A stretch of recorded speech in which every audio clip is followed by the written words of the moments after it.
राजनीतिक सामाजिक क्राइम से संबंधित सभी खबरों के लिए तहलका हिंद न्यूज चैनल को सब्सक्राइब कीजिए और हमारे बेल आइकन को भी दबाएं।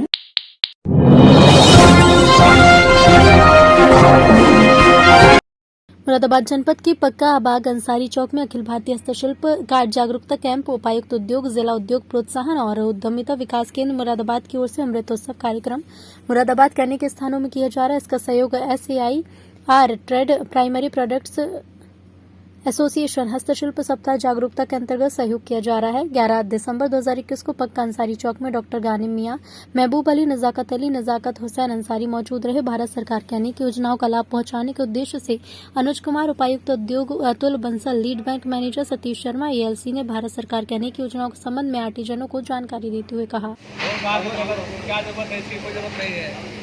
बाद में ऐसा हो गया कि आधार कार्ड सबका अनिवार्य हो गया।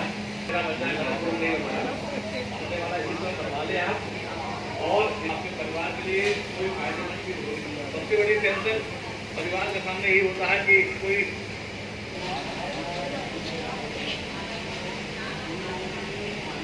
देखिए इस तरफ कार्ड के लिए इनकम टैक्स पे नहीं होना चाहिए और भी है कर्मचारियों का उसमें आवक नहीं होना चाहिए।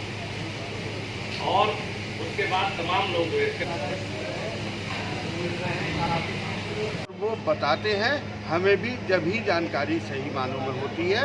और उसके साथ में सबसे बड़ा योगदान हमारे पत्रकार बंधुओं का आप सबका है कि हम लोग यहाँ पे सीमित हैं, लेकिन उसको असीमित सब तक पहुँचाने में सारा योगदान आप लोगों का रहता है। मैं धन्यवाद अदा करूँगा आपका और अधिकारियों का और यहाँ पे आए हुए आर्टिस्ट। लेकिन उसमें आप लोग का भी सहयोग हमें चाहिए होगा कि आप लोग भी उन स्थानों पर पहुंच करके, जैसे जो हमने तिथियां नियत की हैं, बड़ी कम संख्या में लोग पहुंच रहे हैं, अधिक से अधिक संख्या में लोग पहुंचे और देखें कि क्या क्या वहाँ सुविधा। दूसरी हमारी जो अन्य योजनाएं हैं, वह एक जनपद एक उत्पाद योजना, इसमें भी प्रशिक्षण हमारे मेटल हैंडीक्राफ्ट सर्विस सेंटर के माध्यम से उपलब्ध कराया जा रहा है। और मैं हर प्लेटफॉर्म से बोलता हूँ कि हमारे जो कारीगर हैं वो अधिक से अधिक संख्या में इसमें अपने आवेदन पर भरें, जिसमें 10 दिन का प्रशिक्षण होता है। 250 रुपया प्रतिदिन का उनको उपलब्ध कराया जाता है। ट्रेनिंग में उनको लंच भी पूरी 10 दिन की चलती है और प्रत्येक दिन का 250 रुपया कुल मिलाकर के उनको 2500 रुपया लगभग उनको उपलब्ध कराया जाता है। और साथ ही एक टूल किट उपलब्ध कराई जाती है। और MHSC में बड़ा अच्छा ट्रेनिंग प्रोग्राम उनके द्वारा चलाया जाता है। अलग अलग ट्रेड्स की, अलग अलग प्रोसेसेस की वहाँ पे के असर की अजान का टाइम हो चुका है और नमाज को भी जाना है और अजान के टाइम पे ये संभव नहीं है। मैं सीधे अपने GM DIC साहब उपायुक्त उद्योग श्री अनुज कुमार जी को यहाँ पे आमंत्रित करता हूँ। वो आए और आके आर्टिजन के हित की योजनाओं का विस्तार पूर्वक नहीं बल्कि शॉर्ट में बता दें, जिससे उनको वास्तविक लाभ पहुँचे। Shri Anuj Kumar ji GM DIC। जैसे हम चले जाते हैं के लिए विभाग के द्वारा नई योजनाएं चलाई जाती है। शुरुआत हमारे जो कॉमन समय पर ये बात उठती है कि हमारे कांग्रेस के वहाँ पर उनके लिए क्या क्या सुविधाएं, शिल्पीगण वहाँ पहुँचे हैं, देखा है वहाँ पर, तो वहाँ उनको इन्वाइट किया गया। मैं चाहूँगा कि अधिक से अधिक संख्या में हमारे हस्तशिल्पी वहाँ पहुँचे। तो ये बात उठती है कि हम उसका लाभ नहीं ले पाते हैं। कई करोड़ के बजट यहाँ पर चल रहे हैं। जारी करूँगा जो हमारे हस्तशिल्पियों के लिए होगा, जिसके माध्यम से यदि कोई हस्तशिल्पी वहाँ जाकर के अपना काम कराना चाहता है और वहाँ पहुँच करके उनको रोका जाता है CFCs पर, तो सीधा वो। जी डॉक्टर साहब, आप ये कैंप लगा रहे हैं जगह जगह और काफ़ी समय से हम देख रहे हैं कैंप लगा रहे हैं, क्या कहना चाहेंगे आर्टिजनों के लिए? मैं सबसे पहले धन्यवाद अपने मीडिया बंधुओं का अदा करता हूं, अधिकारियों का यहाँ पे अदा करता हूं। और साथ में जो सवाल किया है उसका जवाब आपके पास खुद है कि जब तक सोए हुए थे हम लोगों को, आर्टिजन हो, कारखानेदार हो, किसी को किसी योजना की जानकारी नहीं होती थी और लाभ नहीं मिलता था। आज भी इस कैंप में अनेकों ऐसी जानकारियों को आदान प्रदान हुआ जो उससे पहले मुझे और मेरे साथियों को भी नहीं मालूम था। ऐसे कैंपों का आयोजन, मेरा मानना ये है कि पूरे शहर में हर महीने में 1 या 2 लगातार चलना चाहिए। और मुझे अफसोस के साथ एक बात की शिकायत भी है अपने ही शहर के उन संस्थाओं से कि जो बहुत ज़ोर शोर से साथ में आती हैं और स्कीमों में बराबर फ़ायदा कारीगरों को पहुंचवाती हैं कि वो लोग अब के हस्तशिल्प सप्ताह में कहीं पर भी आयोजन नहीं करवा रहे हैं। पूर्व के अगर हम देखेंगे हस्तशिल्प सप्ताह में 7-8 दिन में लगातार अलग अलग क्षेत्रों में प्रोग्राम होते थे, लेकिन प्रथम बार ऐसा हो रहा है कि एकमात्र हमारा ये प्रोग्राम है और कल को हम ई श्रम कार्ड का प्रोग्राम कर रहे हैं दौलत बाग में और चक्कर की मिलक में। तो जो संबंध में कोई सवाल पूछते हो तो बताएं आप। सर इसमें श्रम विभाग का कार्ड है। देखिए ये परियोजना अभी प्रस्तावित है, आवास की परियोजना भी प्रस्तावित है सरकार की।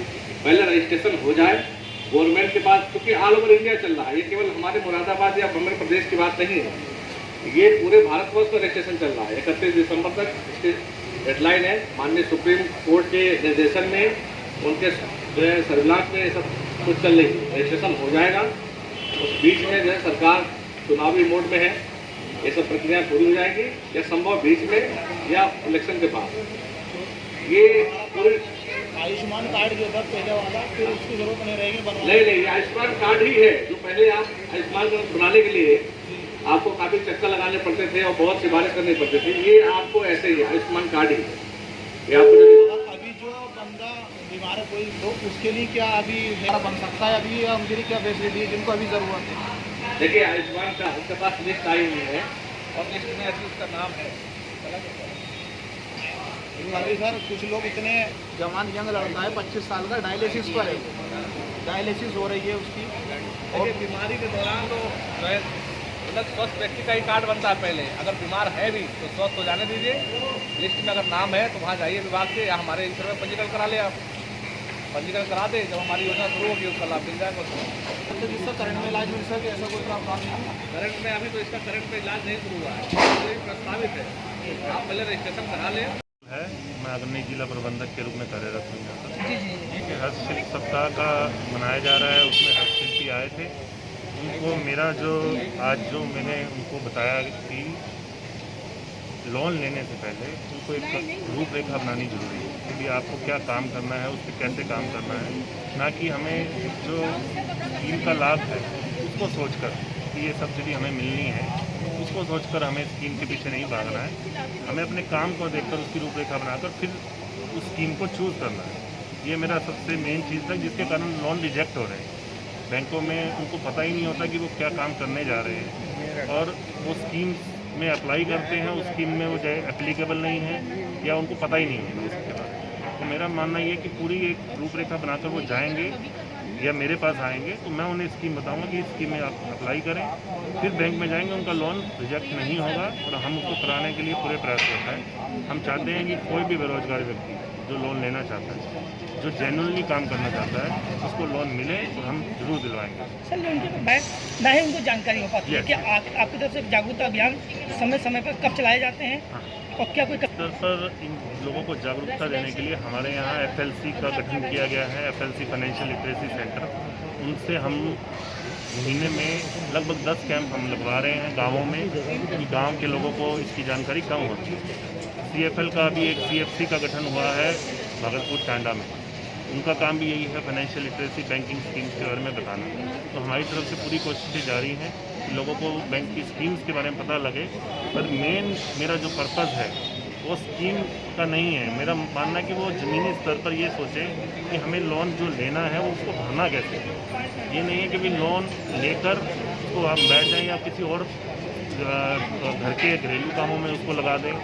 जो पर्पज़ से आप लोन ले रहे हो उसमें लगाएंगे तो बिजनेस ज़रूर आपका सक्सेसफुल होगा, आप लोन की किस्त भर पाएंगे। लोन अप्लाई के बाद लोन देने से पहले क्या उस व्यक्ति को बताया जाता है कि किस तरीके से पैसे का इस्तेमाल करना है? वो पैसा अमूमन उसके पास पूंजी होती नहीं है, वो जो अपने पैसे होते हैं वो भी ख़त्म हो जाते हैं और बैंक के भी। मेरा कहना आपसे यही था, हस्तशिल्पियों से भी यही कहना था कि आप एक रूपरेखा शुरू में बनाएं कि मेरे को ये काम करना है, इसमें 50,000 रुपये लगेंगे, मेरे 50,000 रुपये लगेंगे, उसमें मेरी इतनी किस्त आएगी, उसको मैं भरने लायक हूँ। जब आप रूपरेखा बनाकर मेरे पास आइए, बैंक के पास मत जाइए। मेरा कहना ये भी मैं हर टाइम मिलूँगा उनको। आप मेरे पास आइए, मैं आपको स्कीम बताऊंगा, इस स्कीम में आप अप्लाई कीजिए, इस बैंक में आप अप्लाई कीजिए, उसको लोन। राजनीतिक सामाजिक क्राइम से संबंधित सभी खबरों के लिए तहलका हिंद न्यूज चैनल को सब्सक्राइब कीजिए और हमारे बेल आइकन को भी दबाएं।